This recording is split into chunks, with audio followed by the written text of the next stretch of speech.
தன் மகனோ அவன் யாரான போதும் அவன் நலமே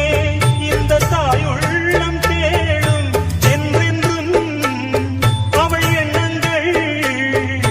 நலமாக நாம் வாழ நல்வாழ்த்து கூறும் அம்மன் கோயில் எல்லாமே எந்தன் அம்மா உந்தன் கோயில் அம்மா உன் அன்புக்கெல்லை சொன்ன